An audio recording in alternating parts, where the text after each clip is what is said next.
Yo guys, what is poppin'? My name is Anthony Scheme, and we are back with another breakdown video for you all today. Today I'm going to be breaking down my remix of Eliminate's track, You're Gonna Love Me.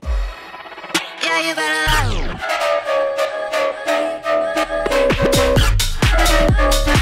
I got the stems off of the Disciple biggest remix contest of all time, and I had a bunch of fun remixing this one. I love the vocals, and I love the intro on it, and had a bunch of dope ideas. I really loved Bassline lately, so I wanted to fucking mold them and make a dope Bassline song. Plus, Eliminate always fucks with some house music, so I figured he'd appreciate a dope-ass house remix. So, without any further bullshit, let's go ahead and hop right into the breakdown video. Okay, guys, so here we are in the project. If you guys have watched my videos before, you guys know that my mixdown process, I like to bounce my stems. Once the track is completely finished, bounce my stems, mix everything down a little bit in the actual project, bounce my stems, and then mix down even further before going into my master. I find that working with stems works a little bit better. So if you hear any weirdness between the final track and this is obviously unmastered and not mixed super well, I like mixing things with each individual stem, and it helps with post-processing and stuff as well. So that's that. But anyway, let's hop into this. So I want to start with the drop, which is usually where I start with all my songs. I make heavy bass music and heavy house music, and I really like to base that around my drop, right? So that's where I usually start. But with this one, I pretty much found the key, and what I did is I took the vocals of the original track, and I took some of the melodies, and I kind of, you know, just played around with a couple different melodies in my head, making sure with the remix that the part that you're adding to it flows and has characteristics of the original track is really, really important. So I wanted to make sure that the melody somewhat fit. So we can go ahead and open up the melody here. Actually, you know what? Let's go ahead and start with just playing the drop. Yeah, you better love me.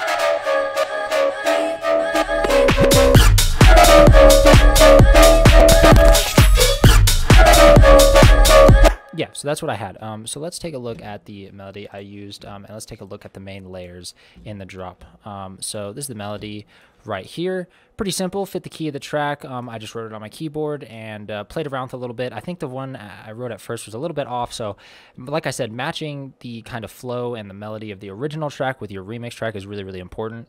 So I really want to find something that fit well. I played around with the melody, and this is the final one that I came up with. And yeah, I think it worked out good. So let's go ahead and start talking about the layers that I used for my main like bassline sound design. So this is the original sound that I used to kind of write the sound, the main melody with. So you guys can check out the sound here. It's pretty basic, nothing too complicated going on. As always, you guys can pause the video. Feel free to take a look at what I'm doing, but there's nothing really, really crazy going on here. My main LFO is just routing to my cutoff, which is kind of making that wobbly sound. Other than that, I'm not doing too much routing with this sound. It's just kind of a high-pitched basic sound, which kind of has that bassline characteristic, that high-pitched wobble bassline, like UK bassline sound, and that's what I wanted to base the main lead off of. And then I started layering, because this by itself is just way too flat and high-pitched, and layering it is definitely what makes this sound. The second sound I added is this one here. So this is kind of a cool sound. It's definitely an interesting sound. I've used it a couple of times in some other tracks. It originally started as like a sustained bass, kind of like that abstract vibe, but it kind of had that like high pitch, kind of same wobbly sound as Bassline did. So I fucking really liked it. Once again, not too much going on here. You guys can feel free to pause it and take a look at what I'm routing here and what I'm doing. It'd be a bit too much to go into depth in what I'm doing with each of these sounds from the ground up. But if you guys ever want to see how I'm, more in depth of how these sounds are made, I can make a video with just me going into that specific sound. So if y'all request it, I'll make it happen. But it's a super fucking cool sound, and I think it added like a nice little zoomy, speedy aspect to it. So hear those two sounds on top of each other. So it kind of adds this like really, really cool wobbly sound. It's not really like your classic bassline wobble, but it adds this really, really cool like atmosphere to it that I really like. And then I went ahead and added this sound, which is kind of like my mid.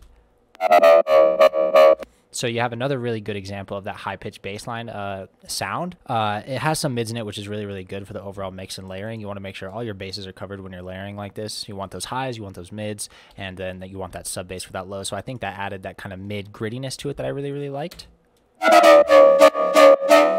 So now you can tell the sound is really, really starting to come together. And to finish it off, I added this sound here. So that, once again, just adds more kind of grittiness. I really, really like gritty bassline. I really, really like gritty wobbles in my bass house type of stuff. And this just adds that really, really distorted, nice grittiness to it. Once again, feel free to pause and check out the routing that I'm doing. Not too complicated. Once again, just nice, really kind of mid gritty sound, and all of those together sound really, really dope. And then I added a sub bass to it, which I don't want to show off because I was given the sub bass by another producer homie, and I don't want to show it off because it's not my sound design, not my place to show it off, but you guys can hear what I did here. And as far as post-processing, that's just a really fucking fast sub bass. I fucking love it. I think it has like a lot of areas of sub that I really like. It's very full and thick sounding. As far as post-processing on these, I didn't do too much. Let's check out these leads here. Make sure I'm not missing anything. So for this one, I added just some more reverb on it to really make it that baseline fucking sound. Basic EQing just to bring some of the frequencies up more. Kickstart, a low cut EQ, and then I was playing around with the isotope trash, but I didn't really like how it sounded, so I just turned it off. Let's see the post-processing on this one. Once again, basic EQing, low pass filter, and kickstart. I'm not really doing too much post-processing to these. Most of the stuff is within the sound design itself. Once again, basic EQing, bring up some of those frequencies I like, low cut, and kickstart. I always do more side chaining in my mixdown process once I bounce those stems. Kickstart is just kind of my basic bitch, make it sound decent enough while I'm producing. I'm a weird instance where I mix down after. I just kind of produce loud and kind of sloppy, and then mix down, bring everything down, and then make that shit real clean once I have the stems. Bring it down, clean it up a bit, stem it out, and then I can really make it powerful and clean in my once I work with those stems in a separate project. So, and I also do some more additional post-processing in that process as well. But yeah, so not too much crazy post-processing on really any of these sounds. Most of the sounds are within the actual sound themselves, just things to make them fit a little bit better in the mix. So now let's talk about some of the other elements that I put in the drop. This part is really, really important for a remix as this is where you're going to make sure that it flows from your original song to the drop. I wanted to make sure that this wasn't just a completely out of nowhere drop, and that it kind of made sense in the sense that, you know, it has elements from Eliminate's original track, which also makes it cool because it's cool fill elements that I really, really like. So I add let's start from the vocal here. I just took that main vocal lead, the You're Gonna Love Me vocal lead, and then I put a D-Blue glitch on it and for a tape stop effect. So you can hear that tape stop, which is really, really cool. And then I use this really cool stab from his original drop. This stab is super dope. That shit's dope. I didn't really do anything to that. I used the sub bass as well that he used. I think it kind of perfectly fits that high-pitched bass line kind of sound, and I think it fit the track really well, which brings us into the pre-drop bass that I used. So what I'm doing here is I'm starting filtered. Here, as you can see, I have a Valhalla room for my reverb, and I have a DJM filter. So I'm starting a bit filtered high, and I'm bringing that filter down. And what I'm also doing is I am using a bit of Valhalla. So I'm kind of making it from out in the background, and I'm bringing it to the forefront. So I'm making that reverb kind of make it sound like it's out in the background, and I'm slowly bringing it up to the forefront of the mix with that reverb and that filter, which adds a really, really cool kind of hype. Yeah, I really like just the sound of that pre-drop. A homie suggested this actually, and it fit with the track really well. So it's super cool. And then I'm doing the same thing with this vocal chop that I have here. So once again, I just took the vocals from the original track, and let's find that vocal chop in the mixer here.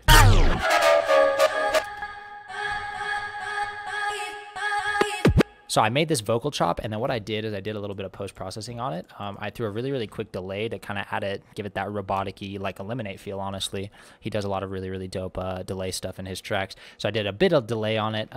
Once again, just a bit of reverb to kind of make it in the mix as well. Not too much, just a little bit. So this is it dry.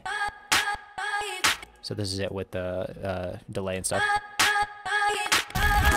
So kind of a cool delay, robotic-y sound on those vocals. And then what I did with those when I'm bringing them in is I did the same thing. I kind of filtered them in a little bit during this sound so they weren't too in the forefront of the mix when our main drop lead. And I bounced this just to make it a bit easier to automate. Since there's so many layers in my drop, if I wanted to automate each one with a filter and reverb, it just would have taken fucking forever. And this is kind of a streamlined way to do that. So then what I did is I threw in this little kind of fucking tape scratch or vinyl scratch. And what that does is it just kind of transitions into that buildup. And then I also added a hi-hat, part of my hi-hat loop in here. So it kind of brings that drop in a little bit more fluidly, and it's not so sudden. So as that drop is coming in, and then it brings that drop in, so it's not really sudden with all my kicks and perks going.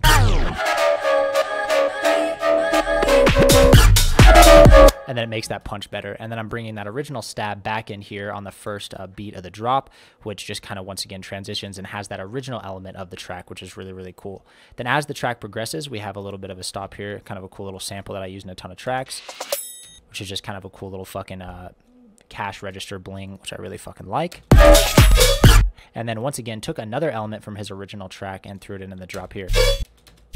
Super cool. Didn't really do too much to that sound, just a little bit of EQing to make it fit in the mix better, and then repeat the process. So once again, I wanted to make sure that I brought a lot of elements from the original track into my drop to make sure it flows well. What I also did is I took his original drop lead and put it in as kind of a fill here as well. So this is his original sound here. So I took that original sound and kind of used it as the end of this melody section, which once again just added cooler elements from his original track to make it fit. And then I layered it with this little sound, which just kind of made it fit that grittiness sound a little bit more. And then for my break, I am using, once again, his original drop synths. Just once again to make that original track flow with a nice fucking amen break. Amen? Amen? I don't know. It's amen probably. Who the fuck knows? I don't. I love the break though. And then I took this really, really cool drop melody that he had in his drop, and I just distorted the shit out of it. So let's listen to that here. So once again, just adds a cool kind of break feature in the drop, and as well make sure that original sound is within the remix and prevalent. So what I did for that is I just threw isotope trash on the bitch, cool filter and isotope trash, and threw some reverb on it as well. So this is it without the processing. Wait. And then this is it with the processing, which I really, really like, that gritty distorted sound, and I think it fits perfectly with the gritty distorted bass line as well. I also added a second layer to the second half of the drop. That was, let's see, I think it's this layer. So it's just kind of another, I took like one of the same sounds and just changed the octave a little bit. It kind of adds some extra little hype to it. I think I threw this in as well, if I'm not. So yeah, this is just this sound right here, pitched up and layered. So it just adds a little bit more hype and a little bit of variation. It's not super noticeable, but it's just kind of that ear candy that sits in the back.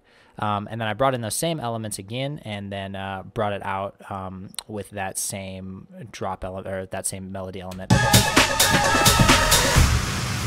So what I did in my final version is I took this and I put a bunch of reverb on it to kind of transition back into the break a little bit more. And so that high-pitched melody sound kind of helps it transition back into the break. So let's talk a bit about the melody and what I did with that and the kind of original song. I wanted to keep the intro pretty on point with what it was, because I thought it was really dope. I just changed a couple little things. So one of the things I changed was the kick pattern. I wanted kind of a more repetitive, like trappy kick. I think it fit that sound really cool, really well, and I think it added a little bit of variation to make it kind of more my sound without changing too much of the original vibe of the track. When I'm remixing a song, I want to put as much of me into it as possible, but I don't want to lose the original vibe. I think the original vibe is what the producer was going for, so I want to make sure that it's a good flow of like what I would do and still that original vibe, and I think this adds kind of some of my sound to it and has that original vibe as well. I also added a snare, so let's go ahead and listen to the drum pattern I used. You're gonna love me, yeah, you better love me. You're gonna love me, yeah, you better. So I used his hi-hat in a bit more of a repetitive way. And then I also layered his snare with a snare of mine. Added a bit of reverb, and then I utilized reversing the snare, which is a really cool element you can do. I just took the same snare, reversed it, and it adds this really cool kind of build and clap. So I use that every so often. And then I also utilized his original kind of fill sound here with a lot of reverb, and then I just built my own kick around it. I don't think this is the original kick. No, it is not. It's just a kick that I found that was dope. So then I put all those together, made sure they fit. And then I layered it up with the intro, or layered it up with the sub.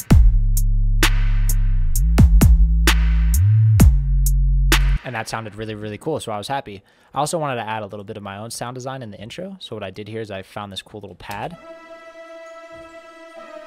kind of a synthy little pad. It's in Nexus, just some basic bitch Nexus bullshit. But it adds a really, really cool kind of chimey thing, which I think fits the vibe well. And then it also adds a little bit of my sound, and I kind of like that synthy sound. When the actual kick comes in the sub and everything, kind of the height of the break and the intro, I added this little sound, which is a sound I've used a couple other times. Really, really cool sound. It's just kind of a downsampled patch that it's kind of a plucky patch that I found, and then I just threw a down sample on it, and it just adds this really, really cool kind of downsampled, plucky, belly kind of sound, which I think is dope. Adds a little bit kind of my distortion sound that I like using, as well as the kind of melodic plucks that I like using. And then I just took them and layered them so I could have 2 different octaves playing at the same time. Really high octave and a lower octave, and the lower octave definitely takes the priority in the mix, but layered, I think they sound really, really dope, and it just adds a bunch of, it just kind of adds more of my sound within the track. And then every once in a while there's like a little break between elements, and you can kind of hear this little sound here, which I think is really, really cool. So when it's played out, you kind of hear it come up. And I think that worked really, really well with the original drop. His melody, I just kind of cloned the melody he used for his piano within here, kind of just rewrote it myself. There wasn't like a MIDI in here, but I think it fit with the other elements well. I brought some of the other elements down and brought my elements up a little bit just to kind of make it more original in my sound, but once again, keeping the same vibe of that original sound. And then I added the kind of chimey synth back in the second bit of the drop, or the second bit of the intro or break or whatever. Added some more of my effects in here just to kind of bring a little bit more hype to the intro. But for the most part, I kept it pretty consistent with what he had. And then I used this little break section that he originally put in his track and to kind of transition into the build-up.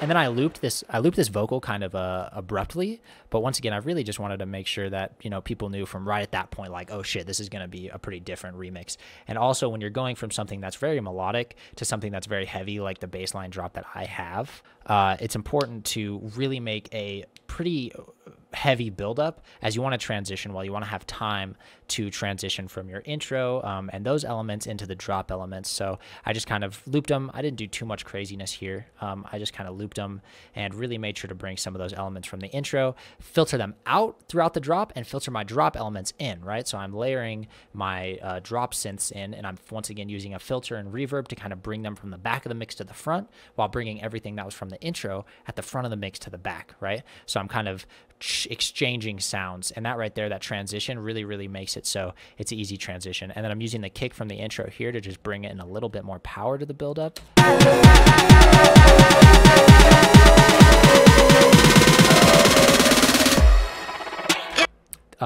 And once again, it just does a really good job of transitioning. So if you listen to right at the beginning, you hear a lot of the sounds that were in the intro at the forefront, and by the end, it's really just the drop elements and the buildup. So once again, it's just kind of exchanging those sounds. So I'm bringing my drop elements from the back of the mix, and bringing these, and I'm just kind of exchanging them throughout the buildup, so it transitions easily into your drop without sounding too abrupt, because once again, you're going from a melodic intro into a pretty heavy drop. So that's really important.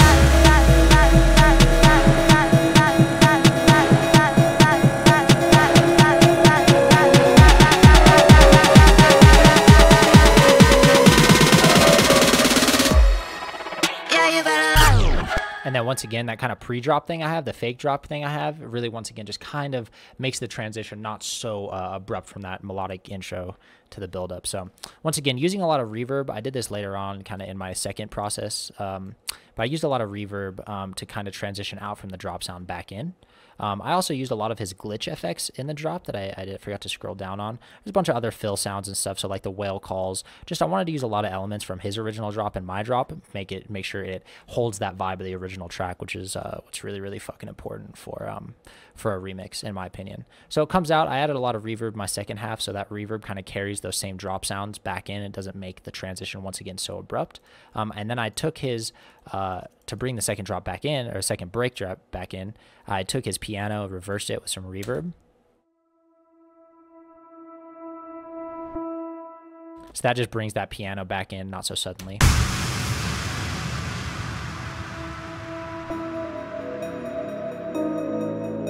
So it just kind of brings those elements in well and smoothly. I used some of his ambiance, the piano, the pluck melody, and the Reese pad that was there. And then I layered that kind of plucky. I layered this Reese because I was going to use, I don't know, don't worry about the name. But I brought that plucky thing back in with a bit of cutoff this time just to kind of introduce it. And I only used the high-pitched pluck this time to bring this back in.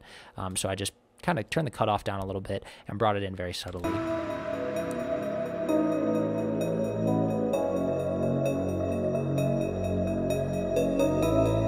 And I didn't really want the vocals from the same intro. I didn't want it to just be a copy and a paste of the original intro. I wanted it to be a bit different, so I changed some of the layers, took the vocals out, and let it kind of slowly bring in that main full break again, instead of just putting all the layers from the original intro. I wanted to have some variation. So for the most part, it's pretty similar as far as all this contains. It's the second bit of the vocals, second verse of the vocals, and all that. But what I did here that I really, really did like for the second break is I added a 4x4 kick and kind of a house sound. And I think that once again just kind of adds and solidifies that this is like a house remix while keeping the same vibe that he had. So let's listen to how I did that. So I just had that same trap kick for the first bit. So then I transitioned into that 4x4.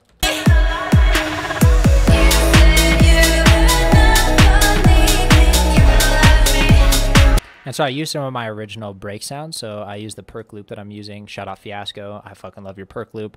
It's so good. I love it. I use it all the fucking time. Threw in some of my hi-hats, some of my claps, and just kind of added that housey vibe to it. I doubled up the kick here to kind of let you know that there was going to be a 4x4 kick coming, so it wouldn't be so abrupt.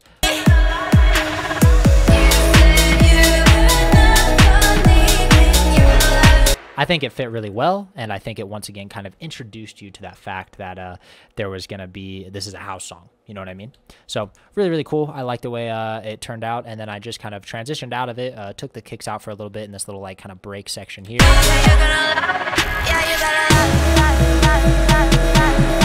I'm also filtering a snare up, as you can see here, using some of my risers that from my sample pack, and yeah, so kind of copied the same build-up. Once again, just keep that build-up consistent. I found a way that sounds good. And then for the second drop, I just changed up the melody a little bit. You can kind of hear it here. Let's listen to that change up. Changed up the build sound that was for it here as well.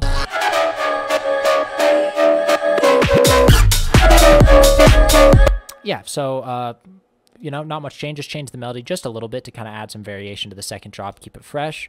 For the most part, it is pretty on par with what was originally there. I did a lot of my mix-out stuff in my second kind of, once again, in my bounce stem project. I like just working with the stems for mix-in and mix-outs. I think it works better. And it just kind of lets me play around with sounds a little bit easier since there's so many layers in my drop lead. So yeah, as far as this is pretty on point with how the first drop was. Just once again utilizing these original sounds from his track and keeping it consistent and fucking solid. So that's about everything I wanted to go over, I believe. Once again, just kind of the key points of the remix and, you know, how I wanted it to happen. And yeah, it turned out great, man. I was super happy with it. I've been fucking loving Bassline lately, and I thought it was a cool idea to kind of fit the Disciple sound and my house sound, you know what I mean? It's important to make sure that you're hitting all the bases, you know what I mean? I love heavier stuff, and I think Bassline kind of works really well with the dubstep vibe and the heavier bass music vibe. I find that a lot of dubstep producers really like Bassline and that sound, and I fucking love it right now. And so I thought it was a great way to, you know, introduce it into Disciple possibly, and introduce it into this track here, and I think it turned out good. So, all right, so that was about everything I wanted to go over for this one. I hope it was helpful for you guys. I hope you guys got a good insight on how I made this track and my ideas behind it. Like I said, if you're ever working on a remix, make sure to really, really keep the vibe of the original track. It's really important to put your sound into it, but at the same time, make sure that the original vibe is there. I've heard a lot of remixes that are just so astronomically different from the original, and I definitely think making sure that yours is new and cool and fresh and adds a cool twist that's your sound to the remix is important. But I think at the same time, an important part of remixing something is making sure that those original vibes are still there and you're not completely changing the vibe of the track. So, but that's just my interpretation. It's fucking music. Do whatever you think is tight and just have fun making it. You know what I mean? Nobody's opinion is right. Nobody's opinion is wrong. You just do you. And that's what I did here. So if you guys ever, once again, have any questions about the track, want any more info on anything I went over here, maybe some of the leads, just let me know in the comments below. I'm more than happy to provide answers, provide patches, and whatever else. So I hope this was helpful. I hope y'all enjoyed, and I will see you fucking next time. All right, guys. Peace.